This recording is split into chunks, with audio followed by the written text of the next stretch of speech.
Let's move to the next point. This is point number 4. I want to just listen to this piece right here.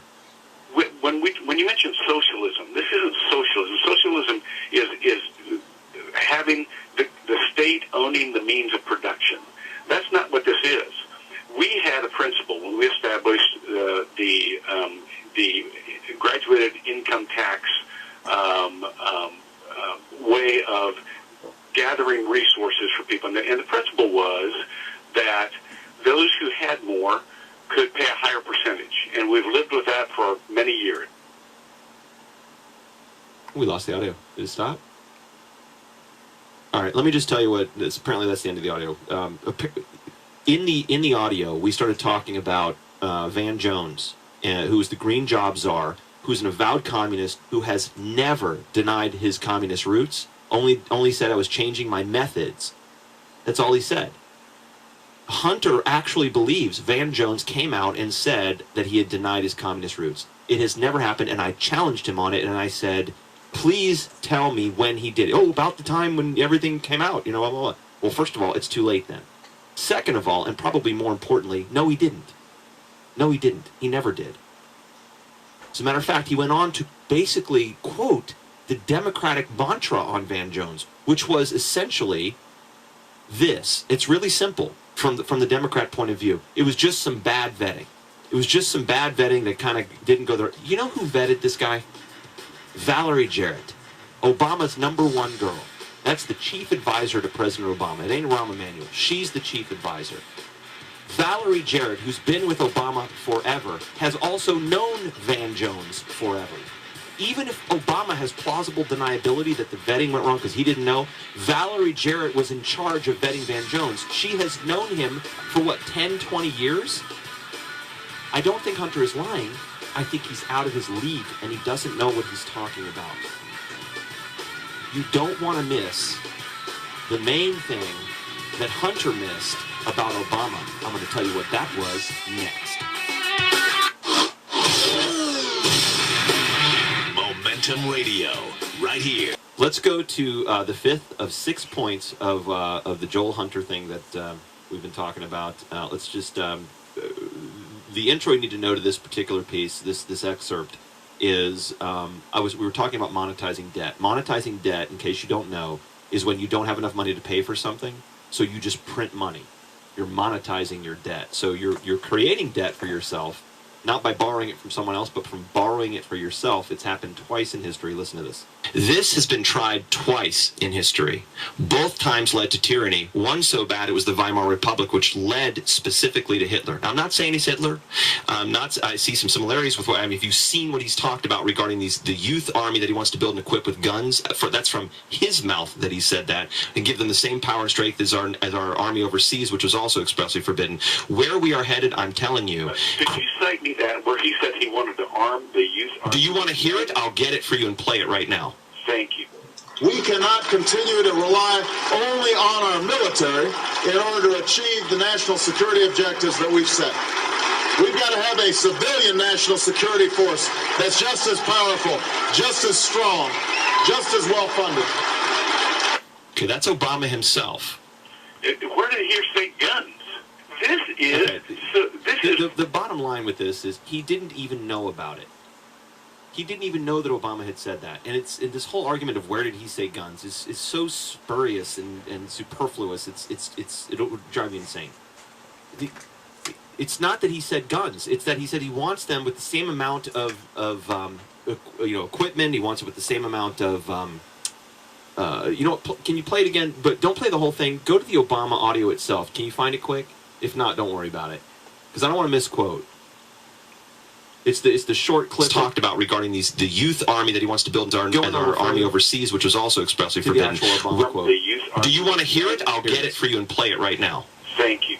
We cannot continue to rely only on our military in order to achieve the national security objectives that we've set. We've got to have a civilian national security force that's just as powerful, just as strong, just as well-funded. Just as well-funded. Powerful, strong, and well-funded. I want to make sure I had those quotes correctly. How is that not involve guns? Of course he didn't say guns. He wouldn't have gotten elected if he had said that. This is the point in all of that. He wasn't even aware that that statement was out there. I'm going to be showing you point 6 here in just a moment that so magnifies that statement, it's going to blow your mind.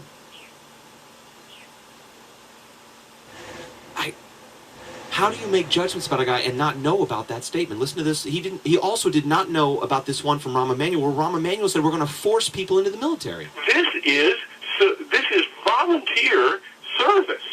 This is not a paramilitary force. How sure are you that it's volunteer? I had a personal conversation. Really? Well, allow me to play this for you from Rahm Emanuel. Okay. With the ambitious title of The Plan. The word universal comes through a lot. Universal will scare some people. They will think big government program. The idea of universal citizen service. You have to participate. Citizenship is not an entitlement program. It comes with responsibilities. Everybody somewhere between the ages of 18 and 25 will serve 3 months of basic training and understanding in a kind of civil defense. Okay, so explain to me, if Obama wasn't so he didn't even know about that one either from Rahm Emanuel. So not only are we going to have a civilian military force, which is illegal to have for the federal government to put together, but it's going to be forced labor. He didn't know about either statement, yet he's out there publicly supporting what Obama's doing.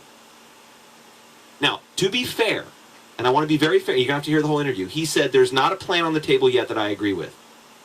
But the point is, he's a pastor of like 12,000 people saying the government should be involved if the churches and the states aren't going to. The churches in the states haven't stepped up yet.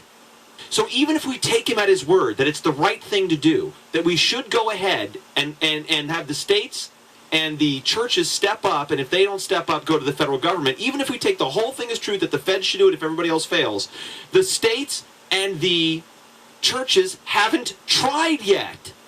And by the way, the states that have, like Massachusetts and those are uber fails at public health care. Uber fails at public health care.